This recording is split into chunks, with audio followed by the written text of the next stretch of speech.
I'm so unprepared for this week. So for this show, not this week. For the week, I'm prepared. For the show, I'm not. All right. But look, we're live.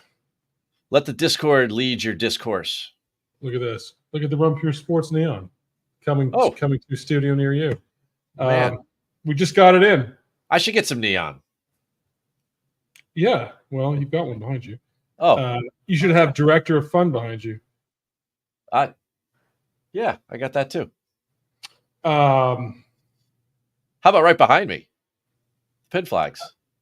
You're still jamming me with the New York Rangers hoodie. You and Saul and Big T. It's a gang up. What? I don't know. We swept them. We're just waiting to see who's next. And then you're ganging up on me in the Discord today, saying you don't like my my dustbin plays. Who's I touting when I woke up? I was like, Jimmy Walker. Jimmy that Walker. Came out of my mouth. Like Jimmy Walker, I'm dynamite. Come on. Yeah, because everyone's making fun of my Webb Simpson. There's no Webb Simpson in the field. Wiley, who's your play? So I said, fine, Jimmy Walker. Sub 6'3". There's not a lot of good sub 6'3", by the way. Oh, I got a name for you. Oh, we'll get to it. I'll put that in my notes. You've got a name. I was trying to think. It's not Marty Doe. I mean, literally sub $6,300. I have a $6,200 player for you. Yes. Okay. Perfect. Yeah. We'll talk about one thing I want to talk about is Will Z. Where are you at with him right now? Man, I was buying a lot of stock in March, and health seems to be a concern, which obviously is a distraction towards some of the other things that he's been working on, albeit putting and short game and some other things. It's obvious to all of us now that he's been battling some recovery there.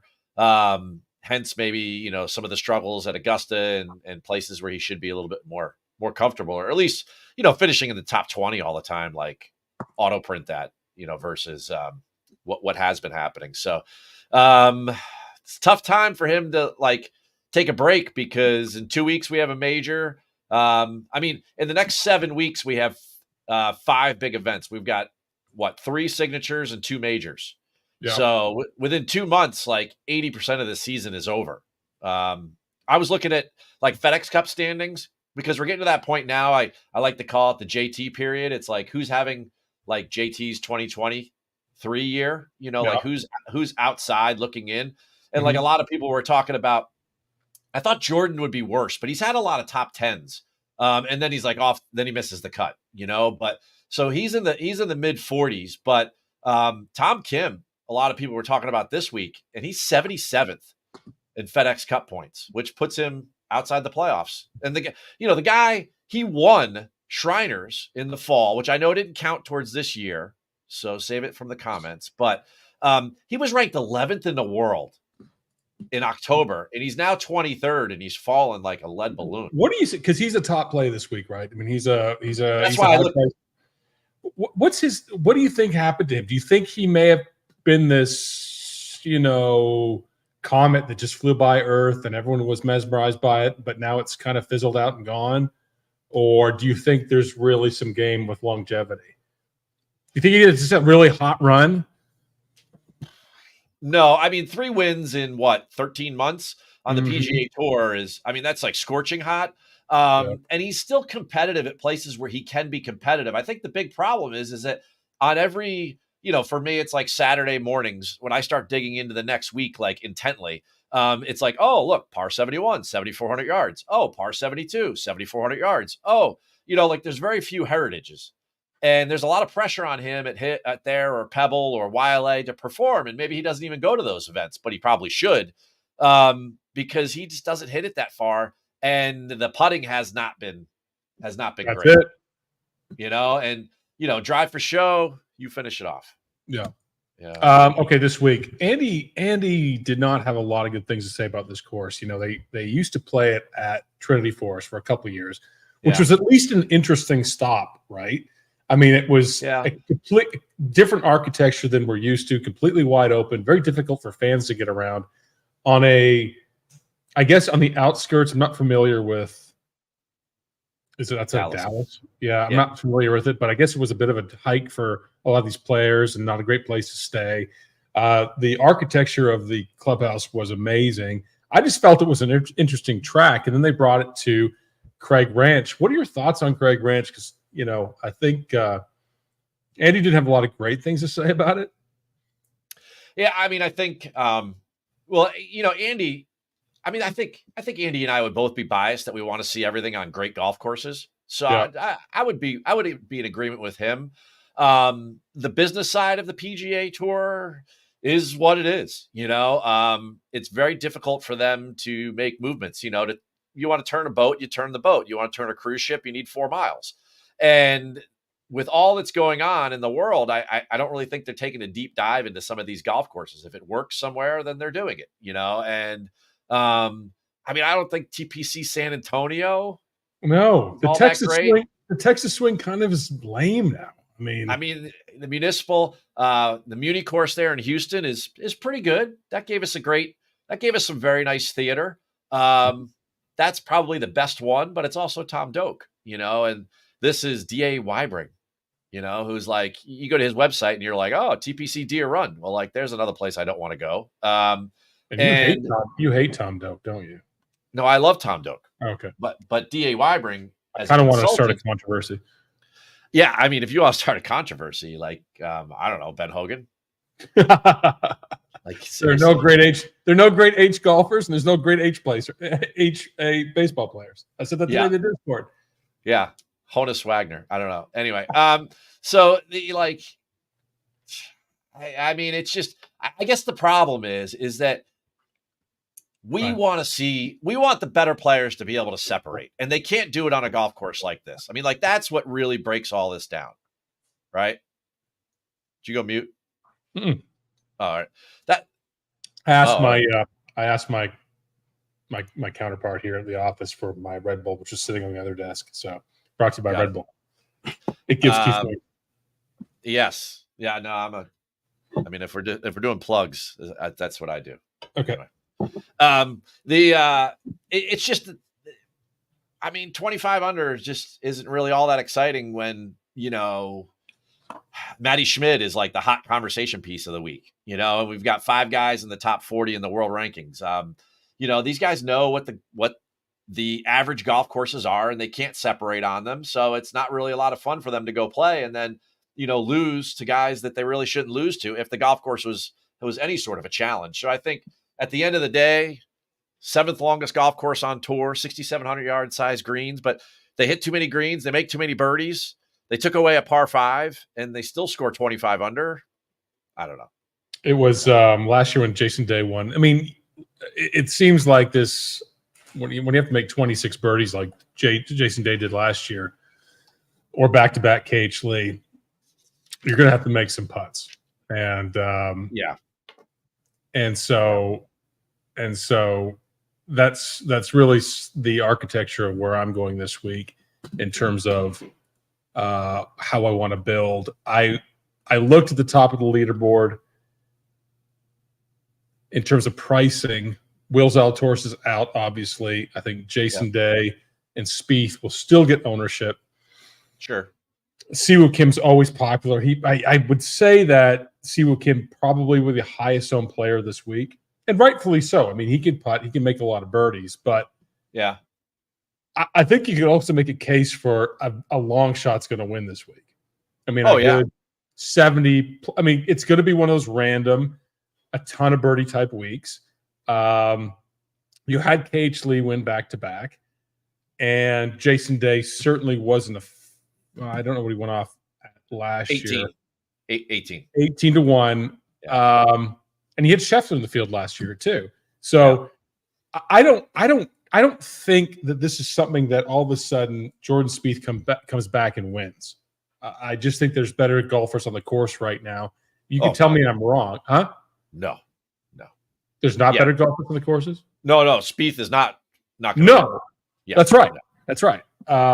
And I just think that there's a mid-range of player, great iron, good form, can make putts, that is more impressive to me. But what do you think about that top range? And think about Im. And Im won overseas last week, right? in Korea. He did. But I could win at my home club. It's like, what's the quality That's of play what over started there? this morning in Discord. I said Sunjai Im, and all of you ganged up on me. I mean, first of all, I don't gang up on you there, and more often than not, I am actually defending you. You just can't read between the lines. No, I'm just needy. I'm needy. Oh, that high maintenance. I know. Yep. Jeez, it's like Sorry. like we're a Tom Hanks Meg Ryan movie or something. I'm emotionally needy in the Discord. All right. So the easy way I can say this is like to cut to the chase and the names that matter is that I've got 6 guys on my betting card, and the first one's at 45-1, and the highest one's at 110. Right. And I know those numbers fluctuate, but roughly, let's say between 40 and 100 is where I think the sweet spot is this week. And the only thing I care about is who can make 30 birdies. Like, this is my question mark. And some of the numbers get skewed on these courses. I mean, approach, it's very difficult to skew, but putting can get skewed because it's strokes gained. Like, how much can you gain on the field when everyone can putt good here? It's hard to do, right? So, like, don't be thrown off too much by that. You have to be able to make a ton of scores here. And that's a certain player. And it turns out that a lot of those guys sit like in that like 80 to 100 range, but they make a lot of bogeys too, so they don't win and they don't become like top 15 or top 20 in the world rankings. So for me, it's all about birdie or better and birdies gained. And when you take those two and you run them side by side, and then you get the names there, you get a very, very interesting list of people that, I think this place caters to. Because don't forget, when TPC Lee won the first time, his odds were 200-1. Yeah. The next year he came back, his odds were 100-1, which means that he wasn't doing anything, and he was the defending champ. So, and he won again. So his average odds were 150-1, and he was a repeat champion. Like, think about that, right? Yeah. So there's obviously a very skill set. It's like, can you score and can you keep the ball in play enough? Like, think about it. If you got to make 30 birdies, well, okay, let's just go with the last 3 winners averaged 27 birdies, and the average winning score is 25. So to get to 27 birdies, you've got to hit it proximity wise inside 25 feet, 30 feet for 36 of the holes. That's half your holes, right? And to make like 2/3 of those putts. I mean, that's an insane number. So, like, you got to be a good putter. You got to see the ball go into the hole. So I think a lot of the guys that played last week are in a very good mind space because they all shot like 20 under, and they all saw a lot of birdies, and they saw a lot of eagles, and they saw a lot of good shots, as teams. So, like, that breeds confidence, and that's really what I'm favoring this week. I mean, you could talk about approach shots over 200 yards or whatever, but like, can you go low?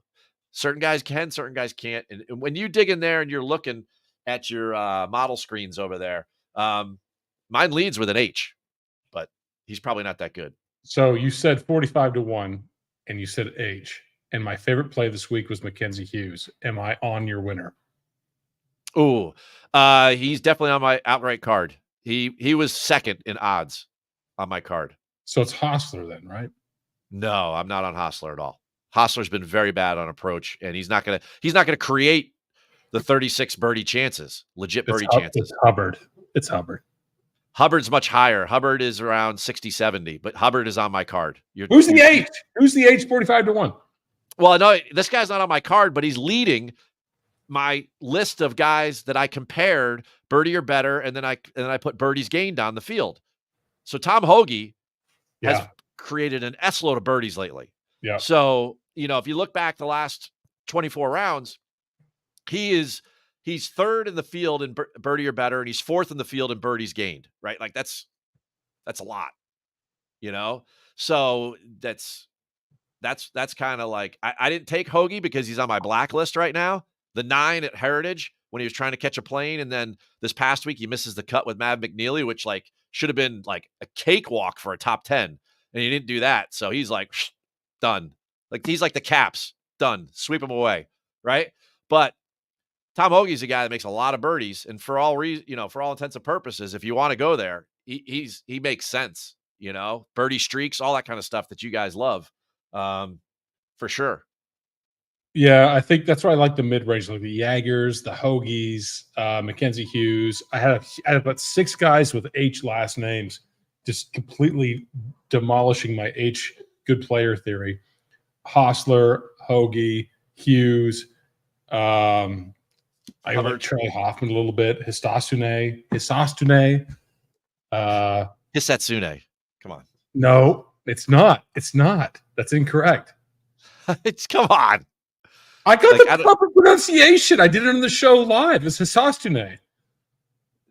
Put it in the comments with phonetic spelling. Come on. Fine. It's me versus Keith. Yeah. Yeah. A New York Rangers fan. A New York Rangers fan versus a refined Ontario, Toronto Maple Leafs fan in terms of pronunciation of his name. Yeah. Neither one's going to be right. No.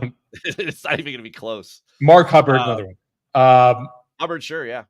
Okay, so Jason Day, Jordan Spieth, 20% plus owned likely. Siwoo Kim, mega chalk, which is okay. Yep. But you don't like him as much. Adam Scott, very high price, still highly owned. Alex Noren, don't love. But why don't you love Alex Noren? Huh? Why don't you love Alex Noren? I like him on tougher, longer courses. Scary thing is that when you start to really read between the lines on a course like this for Alex Noren, he's not terrible.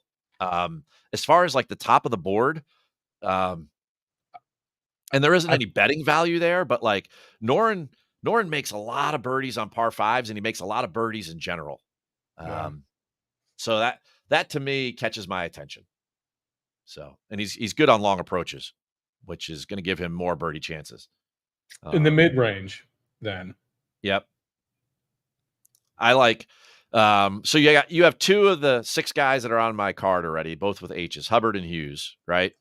Here's the one that's getting a tremendous amount of steam in all markets, by all sites, by all insiders, is Peter Quest. Yes. And Quest was really, I was trying to think of the other golfer that was really, it might have been Kevin Yu, but Quest and someone else, maybe Justin Lauer, were really producing a ton of birdies early on in the season. And I haven't heard much from him since, but he's getting a lot of steam this week. And I would expect Quest to be at like 6'8", 6'5". He's 7'5", and going to be kind of popular. What do you know about Quest's game? I understand why he's popular. I went Lauer instead. Okay.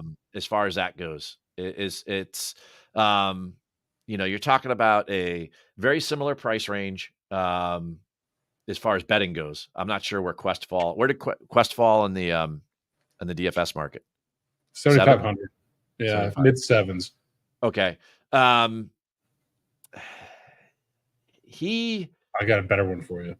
Yeah, if you give me those two choices, I'm going to take Lauer over Quest, and Lauer's got the comps too, and I know that Quest like models out really good and everything, and he's a good putter.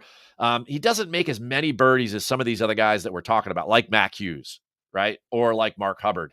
And he certainly doesn't do it on as many different types of golf courses. So I worry that like we're throwing like our favorite dart at one and only dartboard.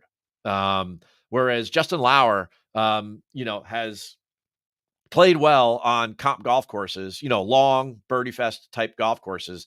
And whether it be Detroit or Corrales or Mexico, like those types of places. So between those two, that's the direction I would go.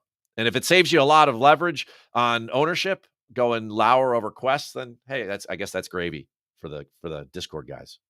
Yeah. By the way, shout out to Dan Niehaus, Big T's dad. Big T's dad loves this show. Dan, he loves Keith Stewart. Dan, thank you. Say hi to Dan. Yes, Dan. Give Wiley your address. I'll send you a Read the Line T-shirt. There you go. That's right. Don't worry. I'll have some for you and Big T when I come to Kentucky. 2 weeks away from the big trip to Kentucky. The big PGA champ. Yes. Yes. Yeah, I think the mid range. One guy that I thought maybe overlooked for making some birdies at a course like this with some comps is Jake Knapp, 8K. I thought it was a pretty decent value. He's not getting a ton of ownership, and I do like Jake Knapp. And you can do a lot of stuff if you fade that top priced area. Thoughts on Jake? I mean, it just hasn't been good since the fatigue set in from the win. I mean, he was really good in late January, early February. He gets the win. Everything's going great. The honeymoon was good. And then he got home and he was like, man, I took the paper bag off her head. And I was like, Jesus, this isn't that good, And it's like, it just hasn't been good for Jake lately. And this would be a place where we would love to feature him. But his scoring potential has gone way down because the short game and the putting has been so bad. And the driver's been all over the map a little bit. So I don't know about Jake Knapp. Someone just mentioned Phillips. And what's interesting is the controversy in the Discord this morning was that I was mentioning Taylor Montgomery, right? Yeah. And Taylor Montgomery causes a lot of PTSD for people, understandably so, but he does make a lot of birdies. And he's 7-3. And he's probably single-digit ownership on DraftKings. And the piece that probably not a lot of people know is that back in 2019, he was on a Korn Ferry qualifier event at Craig Ranch, and he smoked the field. So he does have a W here at this event, Taylor Montgomery. And I know you don't like him. I don't know why you don't, but I think Taylor Montgomery could be a winner this week. It's just that, from a golf swing point of view, I mean, he's a great short game and one of the top 5 putters. And he beat Phillips in that same Korn Ferry event. That's why I mentioned Alex, because he asked about Phillips and Garnett. So go ahead. Yeah, I would go a different Taylor right near him on the price board, and I would go Pendrith. I like Pendrith way more here. He's long, and he's a really good putter, whereas Taylor Montgomery is a great putter. Pendrith makes way more birdies because he actually hits the ball on the green, So, I would go Pendrith there. Pendrith's on my betting card. He's at 100-1. And I have a lot of PTSD when it comes to him because he had a lot of top 10s in the fall, top 15s, I think, top 15s, if I remember correctly. And he just, he did. He's like a perfect fit for a Mexico or a here. And he just came off playing with his countrymen. And again, you and I bring up in a week like this, when there's nobody there, what's your motivation if you are one of these upper middle tier guys to win, right? You already basically have enough points and stuff on the FedEx Cup and everything. You essentially got your card for next year and all that. But Taylor Pendrith wants to play on the President's Cup team in Montreal and Canada. Mac Hughes wants to play on that team. They win once, they're automatically on that team. And there are a lot of good Canadians and a lot of good international players who are ahead of them. Yeah, exactly. So, if a Pendrith is coming down the line, he's more motivated or inspired in my mind to make that team than he is afraid not to win. And you look at Detroit Golf Club, he put up 100 birdies there a couple of years ago, right? When he lost to Finau. So, for those two guys in that same price range, I would go Pendrith. I mean, Justin Lauer's right there, right? Two, I would go, and Quest is right there. So, I would rather go Pendrith and Justin than go Montgomery and Peter. One man's opinion. Wow. And you're not going to see a lot of that combination out there, which is going to give you some uniques in your world, which I know is, No, but you can see this week from a Lauer or a Quest or a Pendrith or a Novak who's playing well, played well last week, or a Tmont, high Tmont, not low Tmont. Yep. And then snuck in between all of that is Daniel Berger, who perhaps, I know. But at some point, Daniel Berger's coming back. At some point. At some point, is Jordan Spieth coming back? No. He's got 2 wins in 7 years. No. At some Berger, point. It's just. Awkward pause. No, it's just a relevant question. That's all. We keep saying this about all these guys, Fowler, JT, Berger, Jordan. Maybe it's just time for Ludwig and Akshay and all these new guys to come up and just start stomping people. I don't know. I mean, I'm older than you. So I have nostalgia and everything, but at the same time, I like winning more. So I just have more of an affinity going after some of these people. Now, Taylor Pendrith was 11th at Corrales 2 weeks ago. He was really good in Mexico when it was wide open fairways and you had to make 100 birdies. The one that Eric Van Rooyen won there at Tigers course. Right. If he was good last week with Corey Connors. Nice to have Corey Connors with you, be very super steady, but he was a major part of that team. They come in 11th, 20 something under. I'm tired of chasing Corey Connors, by the way. I'm just going to we're not chasing him, but as far as Pendrith goes, in this field, he's like first in birdies gained and like top 5 in birdie or better percentage. Mm-hmm. So if the golf course gets easier and he doesn't make as many bogeys, well, geez, then, I mean, this is what I'm featuring this week. Love me or hate me, you got to be able to get to 30 under, and not everyone can get to 30 under. I'm not sure. The opposite of that would be like a Ryo Hisatsune. Hisatsune. Yes, exactly. Minwoo Lee, not making a lot of birdies these days. Not. No, right? I mean, it's very tough to play Minwoo Lee at 9,400 for 30 birdies. Yeah. Oh, yeah. Yeah. Just like at the end of the day, whatever you make your lineups and you're going, whether it's your core or whatever you're doing, like, can this guy make 30 birdies this week? And if they can't, then just move on, because that's what's going to be required, especially if this weather rolls in. The only thing that's going to stop him from getting to 30 birdies is if it's 54-hole event. But like, it's going to be soft. It's going to be target practice. And these guys are that good. So, yeah. And once you get down in sort of the price zone here in the 6s, you don't have to make 30. I mean, you could just make the cut and finish the top 20, top 10. True. But, true. I mean, you got Joel Damon down at 6'7" right now. Ooh. Need the putter to go. Yes. And you were right about Lowry too until they won, but his putter was still bugging him last week. Oh, it was terrible. They should have won by 4.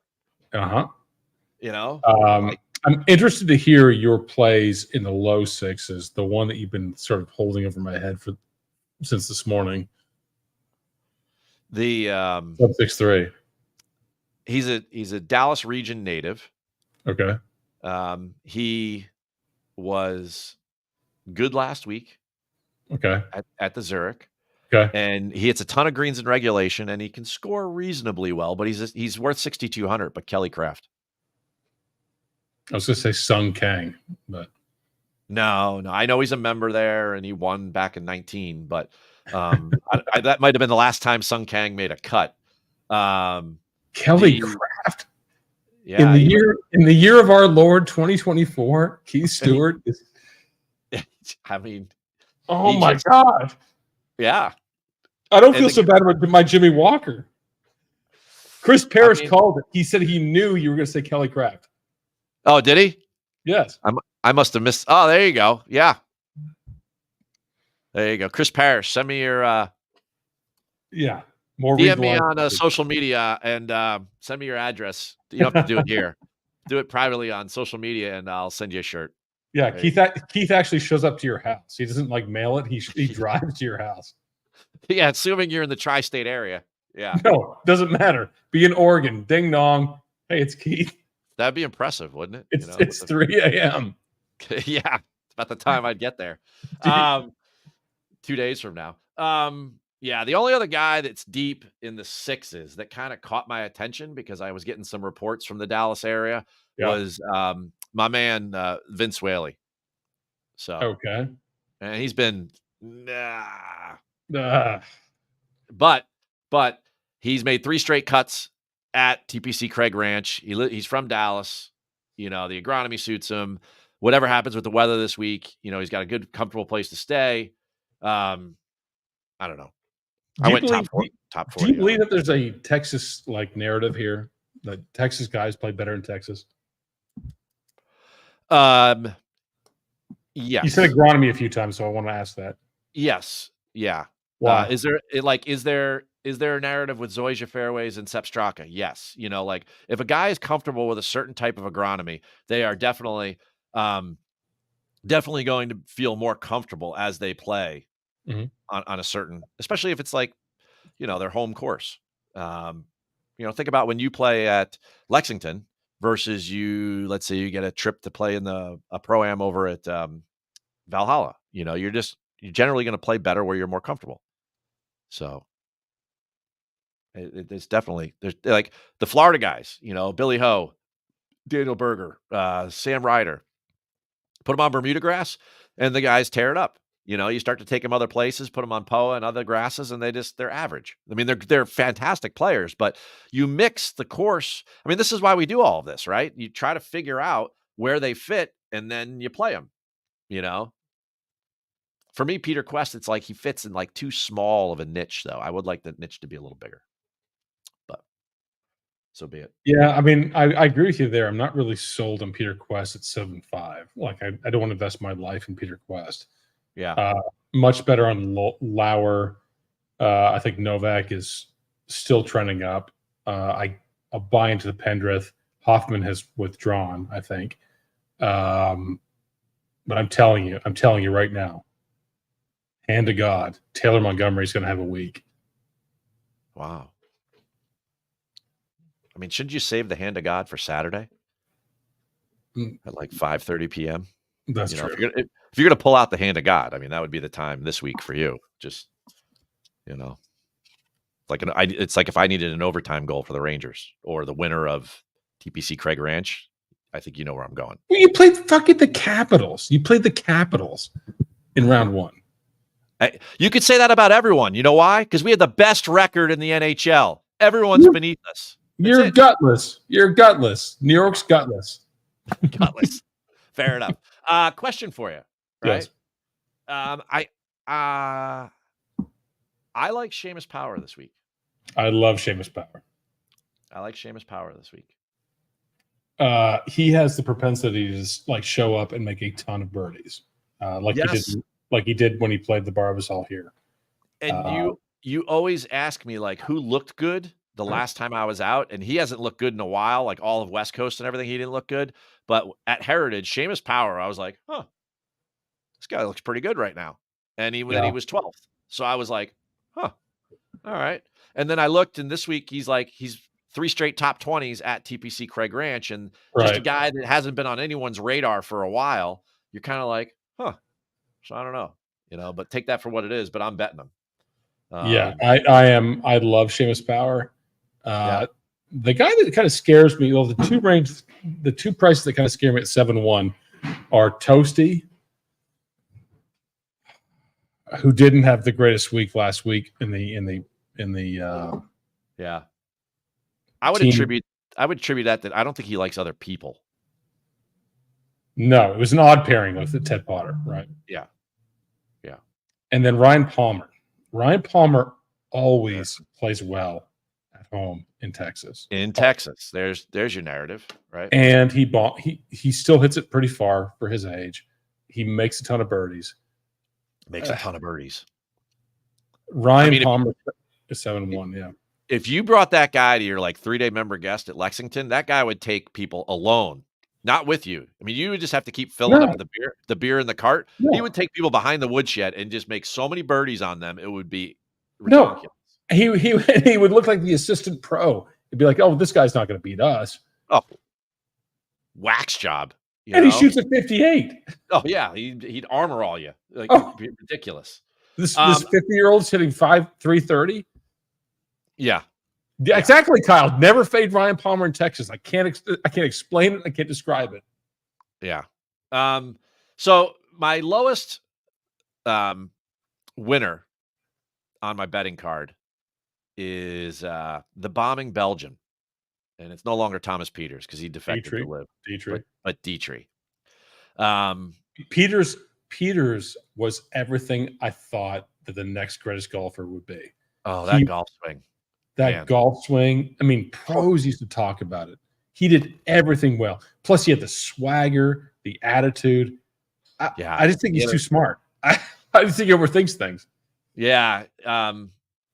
He's beautiful. I mean, here's a guy that was on his college team, Dietrich, right? I thought you meant you. No. definitely not Illinois. That was a stacked team, man.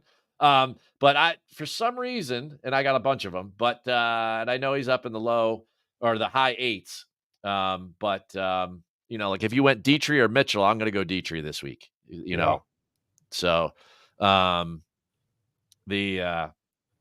do like Dietrich this week. I think he's been trending, and a little time with Bobby Mack last week. Yeah, and you're right about Mitchell. I mean, he's just not putting it great. I mean, sometimes you just can't. And I'll go back to the Andy statement from a couple weeks ago when he was on site, where it was Heritage, and he was like, "Man, I wish I could be on site every week." Or Augusta, whatever he said, it, right? Like when you get out there and you see it, you're like, yeah, like Mitch is a guy you want to root for. And he's got the stats. I mean, he absolutely pulverizes the ball, and he pulls driver out like to hit it through a needle, like through the eye of a needle. And he does it. And like, it's super impressive. Like, it's almost like he's showing off like in a Phil way, but he doesn't lead you with the scoring that you need desperately. And then you got a guy like Mark Hubbard that beats him, and you're like, how the heck is this happening? Right? Yes, exactly. Right. And I'm not saying 1 week, like it's happening week after week after week. And you're like, what are we doing here? And I don't know. That's not to get off on a rant, but when Dietrich, I think so Dietrich keeps trending in my mind, getting better and better. He was a fall golfer that we all loved, right? And then coming into this year, he started to play big in some bigger events. He played incredible at Pebble Beach. So, and not only that, but in the final round, which was the third round, he was paired with Scotty. Yeah, I was walking with the group in front, which was Cantley. And wasn't he with Scotty and Ludwig? No? Yes, correct. Okay. Yeah. And like he stood up to that. And Scotty was still Scotty. He wasn't winning all of that much yet, but he still was striking it really, really good. And I kept looking back, and Pebble's a great place to walk and watch a tournament between groups. And I was like, man, look, this guy's like in the fairway again. He's doing it again. And then people are like, I get on shows and they're like, Keith, what about his golf swing? I'm like, man, there's not a lot wrong with his golf swing. If you're getting confused with Thomas Peters, there's not a lot wrong with your golf swing, right? Like, right. Now I'm like, okay, like, so what's holding him back? And maybe it's just a little bit of, some of these guys have to grow into it. Scotty Scheffler is great, but it took him 72 tournaments to win on the PGA Tour. So, I think Dietrich's just getting better, and, I also Dietrich's brain is what's holding him back. Well, yeah. I mean, Come on, Kyle. But for a lot of them, there are, Yeah. I think he's getting better. I think he's learning American golf, and I think he makes some putts. I definitely would not fade him, but I love your Hoagie call. I think Hoagie could win this week easily, but I've got to do another H. I'm going Hughes. Yeah, I mean Hughes is second to Taylor Montgomery. Yeah. Hughes is live this week, man. He's a good fit for this. He, same reason that Sanderson or something's a good fit, make a bunch of birdies, hit the fairway, hit it long. Return to the Mac, absolutely. Yeah. Your winner's Hoagie, isn't it? What's that? Your winner's Hoagie, isn't it? No, I didn't bet Hoagie. I just said that he leads my list of people that, when I combine birdies gained and birdie or better percentage, he was the guy at the top of my list. But I did not bet him because for aforementioned reasons earlier. I mean, you want to talk about a guy who makes a lot of low scores? Matty Schmid. Matty Schmid's turned it around since the Players. Oh, no. He makes a lot of low scores. You can't spell Schmid without mid. Yeah. Is that your winner, Schmid? That's your call? No. Who's winning? Boy, I'd be between Hughes and Dietrich. Yes. See, we're aligned again. Yeah. We were aligned last week with our Taylor Hadwin partnership. Now they kind of crapped it on Sunday, but yeah, I mean it just goes to show you how hard it is to win. I mean, the guys finished top 10 and they played great. They played very nicely, I mean, how funny was that playoff when Trainer and Ramey showed up to that tee with two major winners on the other side, and they were like, Jesus. I mean, did those guys look like a deer in headlights or what? Yes, exactly. Was that the ultimate hedge? I mean, I don't know who bet Trainer and Ramey, but if you had those guys, you couldn't put enough in that playoff on Lowry and McIlroy to hedge that thing. Jesus. All right, that's it. Mackenzie Hughes. That's the play. We're aligned again. We argued about everything, and then we're aligned on plays. We don't argue. We discuss. It's like Discord. It's Jimmy Walker versus Kelly Craft. I mean, it's I don't think it's a fair fight, but you call it what you want. Jimmy Walker. But hang on, let me just do it. I got to see something here. He's in the field. That's his advantage. He's in the he's in the field. He's definitely playing. Well, he's 100 years old. He's 112th in putting, ranked. Oh, I love that. But it's not like it's a field of 144. There's 156. No, so there's more guys up in there. That's right. Yeah. I mean, this strokes gain chart needs a tourniquet. It's so red. Jimmy Walker's not great. Kyle's like, I like that Jimmy Walker's in the field. That's your stat on him. I like that he's in the field. I mean, if you're gonna bet him, you can't bet Zalatoris. He's one up on Zalatoris right now. I'd probably bet Zalatoris over Jimmy Walker at this point. I would. Sure. I would take the futures on next year. I mean, wow. We were aligned for a minute, then sent it. You sent a nuke. All Kelly right. Craft versus Jimmy Walker. Yes. And all the people Keith mentioned, Dan Niehaus, I think it was Chris McDonald, maybe Kyle. Keith will be driving around the country with their gear, so he'll need a place to stay when he shows up at your house. At Read the Line _ just DM me. Yes, at Read the Line _ Run Pure Sports. Join us. Hang out with Keith and me and Big T and Andy in the Discord. Next week, I'll see you from Charlotte, Wells Fargo. Yeah, the Wells Fargo. Yes, and then 2 weeks. Then you're in Lexington, KY, right? You're actually here. I'm actually there. That 3:00 show will be epic. And then you can actually play the best course in Kentucky. Which one? Lexington Country Club. You mentioned it twice. Yeah. I was plugging you. Come on. All right, baby. See you, Keith.